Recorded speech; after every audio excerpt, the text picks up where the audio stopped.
स्टॉकहोम्स international peace and research organisation द्वारा yearbook 2021 launch की गई, जिस दी रिपोर्ट के मुताबिक इंडिया कोल चाइना ते पाकिस्तान के मुकाबलतन घट न्यूक्लीयर वॉरहेड्स ने। दोस्तों, ये जो सिपरी है इस दा गठन किया गया सी 1966 दे विच और इस दे हैडक्वार्टर्स ने स्टॉकहोम स्वीडन दे विच। सिपरी बेसिकली आर्मड कॉन्फ्लिक्ट्स दी रिकमेंडेशन दिंदा है, इस उत्ते नज़र रखता है। हुण सिपरी दी जो रिपोर्ट है वो इन्नी ज़्यादा इंपॉर्टेंट क्यों है, की है सिपरी और इंडिया कोल जेकर घट न्यूक्लीयर वॉरहेड्स ने तो की सानू इसका नुकसान है, जे है तो किन्ना को। अज के इस प्रोग्राम के तमाम गल्लां बातां तुहाडे नाल असीं साझा करांगे। तुसीं देख रहे हो प्रोग्राम फ्रंटलाइन्स बैकग्राउंड। मैं हाँ तुहाडे नाल गुरनीत और तुसीं जुड़ चुके हो द अनम्यूट दे नाल। दोस्तों, किहड़ा देश अपने न्यूक्लीयर वैपन्स उत्ते कितना खर्चा करता है, वो अपने एक्सपेंडिचर दे विच बढ़ोतरी कर रहा है या उस विच गिरावट आई है, उसने अपने जो न्यूक्लीयर वैपन्स ने उसनू वधाया है, जो उन्होंने डिस्ट्रॉय किया है, ये तमाम चीज़ों की जानकारी सिपरी जो है वो अपनी सालाना रिपोर्ट दे विच पब्लिश करता है। हुण इस जो एक मेन खबर वर्ल्ड न्यूज़ दे विच आ रही सी, वर्ल्ड मीडिया दे विच आ रही सी, उस ज़रा को बैकग्राउंड दे विच असीं जाने तुहाडे नाल साझा करते हाँ। दोस्तों, ईयर 2021 दे स्टार्टिंग दे विच एक न्यूक्लीयर वैपन प्रोहिबिटेशन दा एक ट्रीटी साइन करन वास्ते UN ने कहा सी, यानी कि जो ये परमाणु हथियार ने पूरे वर्ल्ड नू परमाणु हथियार फ्री जड़ा है वो बनाया जाना चाहिए है। इस वास्ते UN ने कहा कि सारे देश स्ट्रिक्टली इस ट्रीटी नू साइन करन। हुण उन्हां विचों इंडिया भी एक सी, क्योंकि जिन्हां कोल न्यूक्लीयर वैपन्स हैगे ने वो कुछ को देश ने ते उन्हां चों साडा इंडिया भी है। तो जो UN ने स्ट्रिक्टली कहा कि तुसीं ये वैपन्स नू डिस्ट्रॉय कर दिओ, तो इंडिया ने इस ट्रीटी नू रिजेक्ट कर दिता। इंडिया ने कहा कि असीं साइन नहीं करांगे, क्योंकि ये बड़े ही कॉमन जी ते सोचण वाली गल है। जदों गल चाइना दी आउंदी है, इजराइल दी आउंदी है, जां असीं गल नॉर्थ कोरिया दी करिए, ये देश इस तरह के ने जिथे मीडिया नू उस किस्म की आज़ादी नहीं है, इन्हां दी इन्फॉर्मेशन बाकी देशों की तरह आउट नहीं की जाती, इन्हां दी गवर्नमेंट बड़े स्ट्रिक्ट ते सीक्रेटिव तरीके दे नाल काम करदियां ने। सो ये की गारंटी है, जो इंडिया ने क्वेश्चन मार्क इत्थे लगा दिता है ये चीज़ नू लैके कि की गारंटी है जेकर असी अपने वॉरहेड्स जिहड़े ने वो डिस्ट्रॉय कर दिए, असी अपने न्यूक्लीयर वैपन्स डिस्ट्रॉय कर दिए, तो की गारंटी है कि ये देश भी डिस्ट्रॉय कर देंगे। हुण दूसरे पासे जिथे पाकिस्तान की गल है तो उधरों ही चीन की गल है। सो चीन तो एक इस तरह का देश है जो पहला भी वर्ल्ड वॉर दे विच इनवॉल्व रह चुकिया और पाकिस्तान दे नाल बॉर्डर्स उत्ते सरहदां दे उत्ते नॉर्मली साडा जो टेंशनस ने वो अक्सर रहिंदियां ने। हुण जदों भी बॉर्डर उत्ते तनाव की सिचुएशन बनेगी, जेकर असी अपने न्यूक्लीयर वैपन्स डिस्ट्रॉय कर देंगे, क्योंकि हर साल 5-6 वार तो इन्हां मुल्कां वल्लों दुनिया भर दे विच मीडिया के जरिए कि साडे कोल एटमिक पावर है, साडे कोल न्यूक्लीयर वैपन ने, ये चीज़ एक थ्रैट के तौर पर यूज़ की जाती है, इस चीज़ को एक धमकी के तौर पर यूज़ करते हैं। सो जेकर असी अपने वैपन्स जिहड़े ने डिस्ट्रॉय कर लिए तो वो सीमा ते घुसपैठ करन जां साडे बॉर्डर्स से टेंशनस क्रिएट होण ते असी किस बिना उत्ते उन्हां उत्ते हावी हो सकते हैं। So that was the main reason कि इंडिया ने रिजेक्ट कर दिता सी 2021 की ट्रीटी नूं कि असी लोग साइन नहीं करांगे। दोस्तों, हुण दूसरे पासे UN दा ये कहना भी बिल्कुल जायज़ है कि तुसीं सारे देश ही स्ट्रिक्टली इस ट्रीटी ते साइन करो, क्योंकि वर्ल्ड वॉर सैकेंड तो बाद की हो गया कि दुनिया भर दे विच परमाणु हथियारों की तादाद जिथे वधी तो उत्थे खतरा भी हद तो ज़्यादा पैदा हो गया। हुण UN दे ये सारियां चीज़ां डॉक्यूमेंट्स के रूप दे विच UN डॉक्स उत्ते तुसीं खोल के दे सकते हो, इंटरनेट के उत्ते प्रॉपर तरीके दे नाल पब्लिश किए हुए ने। उन्हां च काफ़ी सारियां चीज़ां उन्होंने लिखियां ने कि असी इस चीज़ नूं लैके बहुत ज़्यादा फिक्रमंद हाँ, और इसका जो एक प्रीएम्बल है, इस ट्रीटी के प्रीएम्बल दे विच UN ने यह साफ साफ क्लीयर किया है कि असी इन्हां चीज़ों नूं लैके बहुत फिक्रमंद हाँ, असी डीपली कंसर्नड हाँ कि सैकेंड वर्ल्ड वॉर तो बाद जेकर हुण कदे भी एक भी वार जो न्यूक्लीयर वैपन है ਜੇਕਰ ਉਹ ਯੂਜ਼ ਕਰ ਲਿਆ ਗਿਆ ਤਾਂ ਦੁਨੀਆ ਦੇ ਵਿੱਚੋਂ ਇਨਸਾਨੀਅਤ ਦੂਰ ਦੂਰ ਤੱਕ ਖਤਮ ਹੋ ਜਾਏਗੀ, ਸਿਵਲਾਈਜੇਸ਼ਨਸ ਦਾ ਨਾਸ਼ ਹੋ ਜਾਏਗਾ। ਔਰ ਨਾਲੋਂ ਨਾਲ ਜੇ ਦੇਖਿਆ ਜਾਵੇ ਜੇ ਕੁਝ ਕੁ ਹਿਊਮਨਸ ਬਚਦੇ ਵੀ ਹੈ ਤਾਂ ਅਸੀਂ ਵੇਖਿਆ ਹੀ ਹੈ ਕਿ ਹੀਰੋਸ਼ੀਮਾ ਨਾਗਾਸਾਕੀ ਦੇ ਵਿੱਚ ਕੀ ਹਾਲ ਹੋਇਆ ਸੀ। ਸੋ ਇਹ ਕਿਸੇ ਵੀ ਕੀਮਤ 'ਤੇ ਨਿਊਕਲੀਅਰ ਵੈਪਨਸ ਜਿਹੜੇ ਨੇ ਉਹ ਯੂਜ਼ ਨਹੀਂ ਕੀਤੇ ਜਾਣੇ ਚਾਹੀਦੇ। ਇਸ ਤੋਂ ਇਲਾਵਾ ਇੱਕ ਹੋਰ ਗੱਲ ਵੀ ਇੱਥੇ ਕੋਟ ਕੀਤੇ ਜਾਣ ਯੋਗ ਹੈ ਕਿ ਇੱਕ ਵਾਰੀ ਬਿਲ ਗੇਟਸ ਨੇ ਵੀ ਆਪਣੀ ਸਪੀਚ ਦੇ ਵਿੱਚ ਇੱਕ ਪੈਂਡੈਮਿਕ ਦੀ ਗੱਲ ਕੀਤੀ ਸੀ। ਉਹਨਾਂ ਕਿਹਾ ਸੀ ਕਿ ਇਸ ਕਿਸਮ ਦਾ ਪੈਂਡੈਮਿਕ ਜੋ ਹੈ ਉਹ ਕਦੇ ਵੀ ਅਰਾਈਜ਼ ਹੋ ਸਕਦਾ, ਪਰ ਦੁਨੀਆ ਭਰ ਦੇ ਵਿੱਚ ਇਸ ਗੱਲ ਨੂੰ ਕੋਈ ਬਹੁਤਾ ਸੀਰੀਅਸਲੀ ਨਹੀਂ ਸੀ ਲਿਆ ਗਿਆ। ਉਹਦਾ ਮੇਨ ਰੀਜ਼ਨ ਇਹ ਸੀ ਕਿ ਸਾਨੂੰ ਲੱਗਦਾ ਸੀ ਕਿ ਇੰਨੇ ਐਡਵਾਂਸਡ ਯੁੱਗ ਦੇ ਵਿੱਚ, ਇੰਨੇ ਐਡਵਾਂਸਡ ਮਾਹੌਲ ਦੇ ਵਿੱਚ ਅਸੀਂ ਹੁਣ ਉਹਨਾਂ ਪੈਂਡੈਮਿਕਸ ਬਾਰੇ ਦੁਬਾਰਾ ਸੋਚ ਵੀ ਨਹੀਂ ਸਕਦੇ, ਕਿਉਂਕਿ ਮੈਡੀਸਿਨ ਨੇ ਇੰਨੀ ਤਰੱਕੀ ਕਰ ਲਈ ਹੈ, ਸਾਇੰਸ ਨੇ ਇੰਨੀ ਤਰੱਕੀ ਕਰ ਲਈ ਹੈ, ਮਨੁੱਖ ਦੀ ਆਪਣੀ ਨੌਲੇਜ ਇੰਨੀ ਜ਼ਿਆਦਾ ਵੱਧ ਗਈ ਹੈ। ਔਰ ਕਿਸੇ ਨੇ ਨਹੀਂ ਸੀ ਸੋਚਿਆ ਕਿ ਕਰੋਨਾ ਪੈਂਡੈਮਿਕ ਜੋ ਹੈ ਉਹ 1.5 ਤੋਂ 2 ਸਾਲ ਦਾ ਸਮਾਂ ਲੈ ਲਏਗਾ ਔਰ ਹਾਲੇ ਵੀ ਅਸੀਂ ਇਹ 'ਤੇ ਪੁਖਤਾ ਤਰੀਕੇ ਦੇ ਨਾਲ ਕੰਟਰੋਲ ਨਹੀਂ ਕਰ ਪਾਏ। ਇਸੇ ਤਰ੍ਹਾਂ ਆਇਨਸਟਾਈਨ ਦਾ ਵੀ ਇੱਕ ਕੋਟ ਹੈ ਕਿ ਜੋ 3rd ਵਰਲਡ ਵਾਰ ਜੇਕਰ ਉਹ ਹੁੰਦੀ ਹੈ ਤਾਂ ਉਹ ਮੈਨੂੰ ਨਹੀਂ ਪਤਾ ਕਿ ਕਿੰਨੇ ਹੋਰ ਹਾਈ ਟੈਕਨੋਲੋਜੀ ਨੂੰ ਯੂਜ਼ ਕਰਕੇ 3rd ਵਰਲਡ ਵਾਰ ਹੋਏਗੀ, ਪਰ ਜੇਕਰ 4th ਵਰਲਡ ਵਾਰ ਹੋਈ ਤਾਂ ਉਦੋਂ ਸਾਡੇ ਕੋਲ ਕੁਝ ਵੀ ਨਹੀਂ ਬਚੇਗਾ। ਫਿਰ ਅਸੀਂ ਸਟਿਕਸ ਦੇ ਨਾਲ ਯਾਨੀ ਕਿ ਡੰਡਿਆਂ ਦੇ ਨਾਲ ਅਤੇ ਪੱਥਰਾਂ ਦੇ ਨਾਲ ਲੜਾਂਗੇ, ਕਿਉਂਕਿ ਉਸ ਵੇਲੇ ਸਾਡੇ ਕੋਲ ਕੋਈ ਨਿਊਕਲੀਅਰ ਵਾਰਹੈਡਸ ਬਚਣਗੇ ਹੀ ਨਹੀਂ, ਯਾਨੀ ਕਿ ਦੁਨੀਆ ਉੱਤੇ, ਇਸ ਜ਼ਮੀਨ ਉੱਤੇ, ਸਰਜ਼ਮੀਨ ਉੱਤੇ ਕੁਝ ਬਚੇਗਾ ਹੀ ਨਹੀਂ। ਸੋ ਇਹਨਾਂ ਦੀ ਆਇਨਸਟਾਈਨ ਦੀ ਜਿਹੜੀ ਥਿਊਰੀ ਹੈ ਉਹ ਸੱਚ ਹੁੰਦੀ ਜਾਪਦੀ ਹੈ, ਜਿਸ ਨੂੰ ਦੇਖ ਕੇ UN ਜਿਹੜਾ ਉਹ ਕੰਸਰਨਡ ਹੈ ਅਤੇ ਉਹਦਾ ਇੱਕ ਖਤਰਾ ਜੋ ਉਹਨਾਂ ਦੇ ਦਿਲ ਦਿਮਾਗ ਵਿੱਚ ਹੈ ਉਹ ਆਪਣੇ ਆਪ ਦੇ ਵਿੱਚ ਜਾਇਜ਼ ਹੈ, ਕਿਉਂਕਿ ਸੱਚ ਇਹੀ ਹੈ ਕਿ ਸਾਡੀ ਇਸ ਦੁਨੀਆ ਦੇ ਵਿੱਚ ਨਿਊਕਲੀਅਰ ਵੈਪਨਸ ਜਿਹੜੇ ਨੇ ਉਹ ਸਹੀ ਤਰੀਕੇ ਦੇ ਨਾਲ ਔਰ ਅਸਲ ਦੇ ਵਿੱਚ ਐਗਜ਼ਿਸਟ ਕਰਦੇ ਨੇ। ਜੀ ਦੋਸਤੋ, ਹੁਣ ਜੋ ਇਹ ਸਿਪਰੀ ਨੇ ਰਿਪੋਰਟ ਦਿੱਤੀ ਹੈ ਕਿ ਨਿਊਕਲੀਅਰ ਵਾਰਹੈਡਸ ਦੇ ਮਾਮਲੇ ਦੇ ਵਿੱਚ ਅਸੀਂ ਚਾਈਨਾ ਅਤੇ ਪਾਕਿਸਤਾਨ ਤੋਂ ਕਾਫੀ ਪਿੱਛੇ ਹਾਂ। ਹੁਣ ਇਹ ਸਿਪਰੀ ਦੀ ਜੋ ਰਿਪੋਰਟ ਹੈ ਉਹ ਇੰਨੀ ਜ਼ਿਆਦਾ ਇੰਪੋਰਟੈਂਸ ਕਿਉਂ ਰੱਖਦੀ ਹੈ? ਕਿਉਂਕਿ ਸਿਪਰੀ ਇੱਕ ਇਸ ਤਰ੍ਹਾਂ ਦੀ ਆਰਗੇਨਾਈਜੇਸ਼ਨ ਹੈ ਜੋ ਆਰਮਡ ਕੌਨਫਲਿਕਟਸ ਨਾਲ ਸੰਬੰਧ ਰੱਖਣ ਵਾਲੀਆਂ ਤਮਾਮ ਚੀਜ਼ਾਂ ਉੱਤੇ ਆਪਣੀ ਪੈਣੀ ਨਜ਼ਰ ਰੱਖਦੀ ਹੈ ਅਤੇ ਹਰ ਸਾਲ ਇਹ ਆંકੜੇ ਜਿਹੜੀ ਹੈ ਉਹ ਦੁਨੀਆ ਭਰ ਦੇ ਵਿੱਚ ਨਸ਼ਰ ਕਰਦੀ ਹੈ। ਹੁਣ ਇਸ ਦੇ ਮੁਤਾਬਿਕ ਇੰਡੀਆ ਕੋਲ ਘੱਟ ਨਿਊਕਲੀਅਰ ਵਾਰਹੈਡਸ ਨੇ, ਚਾਈਨਾ ਕੋਲ ਇਸ ਵੇਲੇ 350 ਨਿਊਕਲੀਅਰ ਵੈਪਨਸ ਨੇ।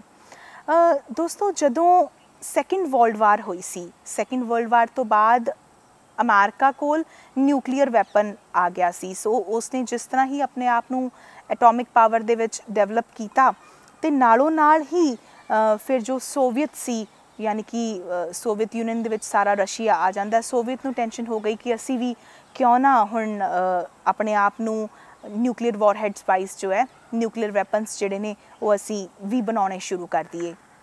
ਅਤੇ ਜਿਸ ਤਰ੍ਹਾਂ ਸੋਵੀਅਤ ਨੇ ਆਪਣੇ ਆਪ ਨੂੰ ਇੱਧਰੋਂ ਡਿਵੈਲਪ ਕੀਤਾ ਅਤੇ ਫਿਰ ਉਸ ਤੋਂ ਬਾਅਦ ਚਾਈਨਾ ਤੋਂ ਬਾਅਦ ਫਰਾਂਸ ਤੋਂ ਬਾਅਦ UK, ਇਹ 5 ਮੇਨ ਕੰਟਰੀ ਸੀ। USA, ਉਸ ਤੋਂ ਬਾਅਦ ਰਸ਼ੀਆ, ਫਿਰ ਚਾਈਨਾ, ਫਰਾਂਸ ਔਰ UK। ਇਹ 5 ਕੰਟਰੀਜ਼ ਨੇ ਆਪਣੇ ਆਪ ਨੂੰ ਐਟੋਮਿਕ ਐਨਰਜੀ ਦੇ ਵਿੱਚ ਆਲਾ ਤਰੀਨ ਲੈਵਲ ਉੱਤੇ ਸਟੇਬਲ ਕਰ ਲਿਆ। ਹੁਣ ਅੱਜ ਦੇ ਇਸ ਯੁੱਗ ਦੇ ਵਿੱਚ ਜੇਕਰ ਦੇਖੀਏ, ਅੱਜ ਦੇ ਸਮੇਂ ਦੇ ਵਿੱਚ ਕਰੀਬਨ 9 ਐਸੇ ਕੰਟਰੀਜ਼ ਨੇ ਜਿਹਦੇ ਵਿੱਚ 5 ਦੇਸ਼ਾਂ ਤੋਂ ਇਲਾਵਾ 4 ਦੇਸ਼ ਹੋਰ ਐਡ ਹੋ ਗਏ ਨੇ। 4 ਦੇਸ਼ਾਂ ਦੇ ਵਿੱਚ ਇੰਡੀਆ ਹੈ, ਉਸ ਤੋਂ ਬਾਅਦ ਇਜ਼ਰਾਈਲ ਹੈ, ਨਾਰਥ ਕੋਰੀਆ ਹੈ ਔਰ ਪਾਕਿਸਤਾਨ ਹੈ। ਤਾਂ 9 ਕੰਟਰੀਜ਼ ਨੇ ਜਿਨ੍ਹਾਂ ਕੋਲ ਨਿਊਕਲੀਅਰ ਵੈਪਨਸ ਹੈਗੇ ਨੇ। ਔਰ 2nd ਵਰਲਡ ਵਾਰ ਤੋਂ ਬਾਅਦ ਜਦੋਂ ਦੁਨੀਆ ਭਰ ਦੇ ਵਿੱਚ ਹਰ ਇੱਕ ਇਨਸਾਨ ਦੇ ਮਨ ਦੇ ਵਿੱਚ ਨਾ ਬਹੁਤ ਵੱਡਾ ਡਰ ਬੈਠ ਗਿਆ ਸੀ ਆਪਣੀ ਜਾਨ ਨੂੰ ਲੈ ਕੇ, ਜਾਂ ਨਿਊਕਲੀਅਰ ਵੈਪਨਸ ਤੋਂ ਇੱਕ ਖੌਫ ਆਉਣ ਲੱਗ ਗਿਆ ਸੀ, ਤਾਂ ਆਪਣੀ ਸੇਫਟੀ ਦੇ ਵਾਸਤੇ ਹਰ ਕੰਟਰੀ ਨੇ ਚਾਹਿਆ ਕਿ ਅਸੀਂ ਵੀ ਆਪਣੀ ਨਿਊਕਲੀਅਰ ਵੈਪਨਸ ਜਿਹੜੇ ਨੇ ਉਹ ਬਣਾ ਲਈਏ। ਤਾਂ ਉਸ ਤੋਂ ਬਾਅਦ ਇੰਸਟੈਂਟਲੀ ਇਹਨਾਂ ਦੀ ਗਿਣਤੀ ਜਿਹੜੀ ਸੀ ਉਹ 80-90,000 ਹੋ ਗਈ ਸੀ। ਔਰ ਰੀਸੈਂਟਲੀ ਇਸ ਦਾ ਜੋ ਆંકੜਾ ਹੁਣ ਦੁਨੀਆ ਭਰ ਦੇ ਵਿੱਚ ਸਾਹਮਣੇ ਆਇਆ, ਦੈਟ ਇਜ਼ 13,000, ਯਾਨੀ ਕਿ ਕਾਫੀ ਜ਼ਿਆਦਾ ਨਿਊਕਲੀਅਰ ਵੈਪਨਸ ਜਿਹੜੇ ਨੇ ਉਹ UN ਵੱਲੋਂ ਕਹਾ ਕੇ ਡਿਸਟਰੋਏ ਜਿਹੜੇ ਨੇ ਉਹ ਕਰਵਾ ਦਿੱਤੇ ਗਏ ਨੇ ਕਿ ਐਡੀ ਵੱਡੀ ਤਾਦਾਦ ਦੇ ਵਿੱਚ ਨਿਊਕਲੀਅਰ ਵਾਰਹੈਡਸ ਵਰਲਡ ਵਿੱਚ ਹੋਣਾ ਕੋਈ ਚੰਗੀ ਗੱਲ ਨਹੀਂ ਹੈ। ਵੈਸੇ ਤਾਂ ਦੇਖਿਆ ਜਾਵੇ ਕਿ ਇੱਕ ਨਿਊਕਲੀਅਰ ਵੈਪਨ ਵੀ ਕਾਫੀ ਹੈ, ਪਰ ਕਿਉਂਕਿ ਇਹ ਦੂਸਰੇ ਦੇਸ਼ਾਂ ਨੂੰ ਦਿਖਾਉਣ ਵਾਸਤੇ ਇੱਕ ਥ੍ਰੈਟ ਹੀ ਹੈ, ਇੱਕ ਧਮਕੀ ਹੈ, ਤਾਂ ਇਹ ਬਣਾਉਂਦੇ ਰਹਿੰਦੇ ਨੇ। ਇਹ ਆਪਣੇ ਆਪ ਨੂੰ ਇਸ ਵਾਲੇ ਪਾਸੇ ਹੋਰ ਸਟਰੋਂਗ ਦਿਖਾਉਣਾ ਚਾਹੁੰਦੇ ਆ ਤਾਂ ਕਿ ਵਰਲਡ ਪਾਵਰ ਇਹ ਬਣ ਸਕਣ।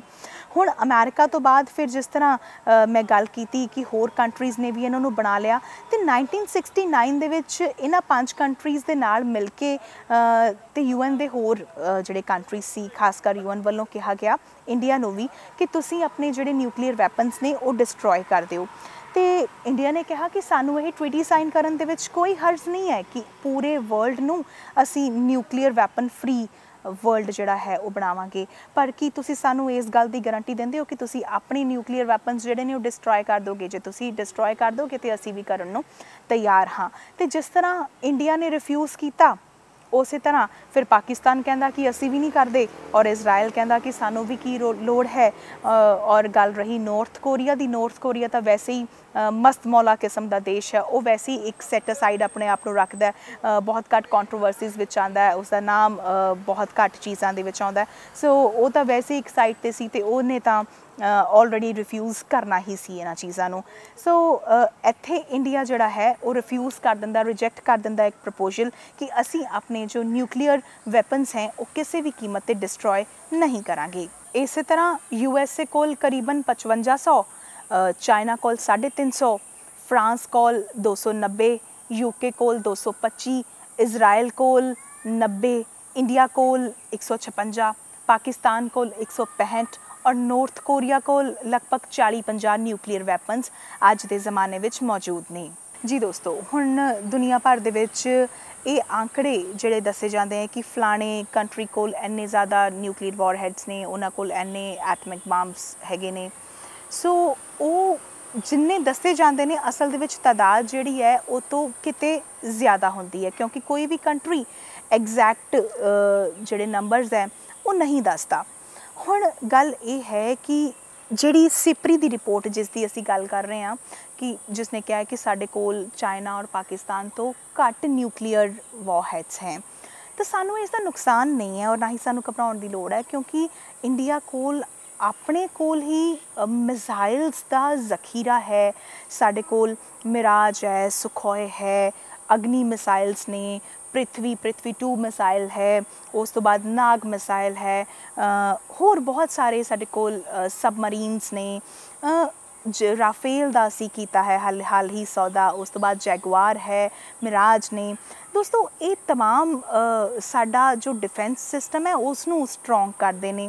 ਹੁਣ ਗੱਲ ਇਹ ਹੈ ਕਿ ਜੋ ਦੁਨੀਆ ਭਰ ਦੇ ਵਿੱਚ ਇਹ ਕਿਹਾ ਜਾ ਰਿਹਾ ਹੈ ਕਿ ਇੰਡੀਆ ਕੋਲ ਬੇਸ਼ੱਕ ਨਿਊਕਲੀਅਰ ਵਾਰਹੈਡਸ ਉੱਦਾਂ ਵਾਲੇ ਘੱਟ ਨੇ, ਪਰ ਉਹਦਾ ਆਪਣਾ ਡਿਫੈਂਸ ਸਿਸਟਮ ਜਿਹੜਾ ਉਹ ਬੜਾ ਮਕਬੂਲ ਹੈ ਔਰ ਬੜਾ ਮਜ਼ਬੂਤ ਹੈ। ਇਸ ਕਰਕੇ ਬੇਸ਼ੱਕ ਉਹ 에ਅਰ ਦੀ ਗੱਲ ਹੋਵੇ ਜਾਂ ਲੈਂਡ ਦੀ ਗੱਲ ਹੋਵੇ ਜਾਂ ਵਾਟਰ ਸਬਮਰੀਨਸ ਦੀ ਗੱਲ ਹੋਵੇ, ਤੇ ਸਾਡੇ ਕੋਲ ਕਾਫੀ ਕੁਛ ਜੋ ਹੈ ਉਹ ਅਸੀਂ ਉਹਨਾਂ ਚੀਜ਼ਾਂ ਦੇ ਵਿੱਚ ਪਰਫੈਕਟ ਹੈਗੇ ਹਾਂ। 1975 ਦੇ ਵਿੱਚ operation laughing Buddha nuclear test ਅਸੀਂ ਕੀਤਾ ਸੀ ਔਰ ਇਹ ਅਟਲ ਬਿਹਾਰੀ ਵਾਜਪਾਈ ਦੇ ਟਾਈਮ ਹੋਇਆ ਸੀ। ਇਸ ਤੋਂ ਬਾਅਦ ਹੁਣ ਤੱਕ ਅਸੀਂ ਸਿਰਫ ਨਿਊਕਲੀਅਰ ਟੈਸਟ ਹੀ ਕਰ ਰਹੇ ਸੀ। ਫਿਰ 85 ਦੇ ਵਿੱਚ ਜਦੋਂ ਅਸੀਂ ਸਫਲ ਪਰੀਖਣ ਕੀਤੇ, ਕਿਉਂਕਿ ਅਮਰੀਕਾ ਜੋ ਸੀ ਉਹ ਸੈਟੇਲਾਈਟਸ ਦੇ ਜ਼ਰੀਏ ਸਾਡੇ ਉੱਤੇ ਪੈਣੀ ਨਜ਼ਰ ਰੱਖ ਰਿਹਾ ਸੀ, ਤੇ ਉਸਨੇ ਕਿਹਾ ਕਿ ਤੁਸੀਂ ਸਫਲ ਪਰੀਖਣ ਕਰਨ ਲੱਗ ਗਏ ਹੋ, ਨਿਊਕਲੀਅਰ ਟੈਸਟ ਕਰਨ ਲੱਗ ਗਏ ਹੋ, ਤੁਸੀਂ ਇੱਦਾਂ ਨਹੀਂ ਕਰ ਸਕਦੇ, ਇਹ ਵਰਲਡ ਨੋਰਮਸ ਦੇ ਖਿਲਾਫ ਹੈ, ਇਹ ਪੀਸ ਟ੍ਰੀਟੀਜ਼ ਦੇ ਖਿਲਾਫ ਤੁਸੀਂ ਕਰ ਰਹੇ ਹੋ। ਤੇ ਇੱਥੇ ਅਟਲ ਬਿਹਾਰੀ ਵਾਜਪਾਈ ਜੀ ਨੇ ਸਟੈਂਡ ਲਿਆ ਸੀ ਕਿ ਤੁਮਕੋ ਜੋ ਕਰਨਾ ਹੈ ਕਰ ਲਓ, ਤੁਸੀਂ ਜੋ ਕਰਨਾ ਚਾਹੁੰਦੇ ਹੋ ਕਰ ਸਕਦੇ ਹੋ, ਅਸੀਂ ਇੱਦਾਂ ਹੀ ਚੱਲਾਂਗੇ ਔਰ ਤੁਹਾਨੂੰ ਜੋ ਲੱਗਦਾ ਸਾਨੂੰ ਪੈਨਲਟੀ ਪਾਉਣੀ ਹੈ ਜਾਂ ਸਾਡੇ 'ਤੇ ਕੋਈ ਸੈਕਸ਼ਨ ਅਪਲਾਈ ਕਰਨਾ ਉਹ ਤੁਸੀਂ ਕਰ ਸਕਦੇ ਹੋ। ਇੰਡੀਆ ਆਪਣੀ ਚਾਲੇ ਇਸੇ ਤਰ੍ਹਾਂ ਚੱਲਦਾ ਰਹੇਗਾ। ਹੁਣ ਜਿਵੇਂ ਕਿਹਾ ਜਾਂਦਾ ਕਿ ਲੋਕੀ ਡਰਦਿਆਂ ਨੂੰ ਡਰਾਉਂਦੇ ਨੇ, ਤੇ ਇੱਥੇ ਫਿਰ ਅਮਰੀਕਾ ਥੋੜ੍ਹਾ ਜਿਹਾ ਉਹ ਪਿਆਰ ਨਾਲ ਉਸਨੇ ਗੱਲ ਕਰਨੀ ਸਾਡੇ ਨਾਲ ਸ਼ੁਰੂ ਕੀਤੀ। ਕਹਿੰਦੇ ਨਹੀਂ, ਤੁਸੀਂ ਸਾਡੇ ਛੋਟੇ ਭਰਾ ਦੀ ਤਰ੍ਹਾਂ ਹੈ ਪੂਰਾ ਇੰਡੀਆ, ਸੋ ਤੁਸੀਂ ਇੱਕ ਡਾਕਟਰੀਨ ਜਿਹੜਾ ਹੈ ਉਹ ਸਾਈਨ ਕਰ ਦਿਓ। ਪਰ ਇੰਡੀਆ ਜੋ ਹੈ ਫਿਰ ਉਹ ਡਾਕਟਰੀਨ ਸਾਈਨ ਕਰਨ ਨੂੰ ਮੰਨ ਜਾਂਦਾ ਹੈ।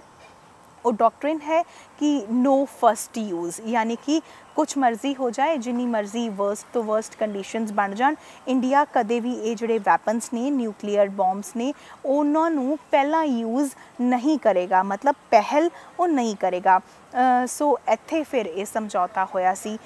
ਦੋਸਤੋ ਹੁਣ ਗੱਲ ਇਹ ਹੈ कि मैनू हैरानी होंदी है, यकीनन तुहानू भी हैरानी होंदी होएगी कि देश का कितना पैसा, ईवन सारे वर्ल्ड की इकोनॉमी की जेकर असीं गल करिए तो साडा कितना पैसा इन्हां न्यूक्लीयर बॉम्ब्स नू बनाउण उत्ते लगदा है, इन्हां उत्ते एक्सपैरीमेंट्स उत्ते किन्ने करोड़ां दा खर्चा आउंदा है। और उस दे नाल जेकर असीं उन्हां पैसिਆਂ ਨੂੰ यूज़ करन लगी तो असीं अपनी इकोनॉमी की अपलिफ्टमेंट कर सकते हाँ। ये जिहड़ी असीं गल कीती ना भी 80-90,000 न्यूक्लीयर वैपन्स सी जो घट घटा के 13,000 रह गए, कुछ को तो डिस्ट्रॉय करते, कुछ को आउटडेटिड हो गए, उन्होंने डिस्ट्रॉय करने पे, क्योंकि इन्हां तमाम चीज़ों की एक खास म्याद भी तो होंदी है। उस म्याद तो बाद तुसीं अगर एक्सपायरी डेट की दवाई खाओगे तो उन्हें वर्स्ट रिजल्ट्स देने हैं, जो ऑपोजिट रिजल्ट्स देने हैं। सो मेरे मुताबिक मैनू लगता है कि ये वॉरहेड्स जो ने, ये वैपन्स जो ने, वो कदे भी यूज़ नहीं होने। इन्ने वैपन्स बनाने की ज़रूरत ही नहीं है, क्योंकि एक न्यूक्लीयर वैपन ही काफ़ी है। बाकी बहुत सारे न्यूक्लीयर वैपन्स बना के सिर्फ डराउना धमकाउना, क्योंकि जदों वो चीज़ नू यूज़ विच ही नाल लैके आया जाए और वो कहते भट पिया सोना जिहड़ा कन्नां नू खावे, तो ये उस तरह का सोना ही है जो साडे कन्नां नू इस वक्त खाई जा रहा है, जां घुण की तरह, जिवें घुण जिहड़ा लकड़ नू खा जाता है उस तरह साडी कंट्री नू खा रहा है, साडी इकोनॉमी नू खा रहा है। तो इन्हां तमाम चीज़ों का भार भी साडे तुहाडे लोकां ते ही पैंदा है। पेट्रोल दीयां कीमतां असीं देख लईए जां होर तमाम चीज़ों नू देख लीए। सो इस प्रोग्राम नू कनकलूड करन दे हवाले दे नाल जेकर मैं गल करां, सो दोस्तों सानू ये समझना चाहिए है कि इन्हां जंगां युद्धां दे विच कुछ नहीं रखिया। सानू तां जैविक हथियारां दी लोड़ ही नहीं, ये जिहड़े या परमाणु जिहड़े हथियार हैं उन्हां दी भी सानू लोड़ ही नहीं। असीं तां एक दूसरे नाल जैलस कर करके ही मर रहे हाँ, सड़ सड़ के मर रहे हाँ, मतलब साडा पैमाना कुछ नहीं रहा। इस मुतलक तुहाडा की ख्याल है, तुसीं अपनी राय साडे नाल ज़रूर साझी करियो। प्रोग्राम फ्रंटलाइन्स बैकग्राउंड दे विच फिलहाल इन्ना ही। अगली बार फिर तो एक नवे विषय दे नाल तुहाडे नाल सांझ कायम करांगे। तद तक लई तुसीं देखदे रहो द अनम्यूट।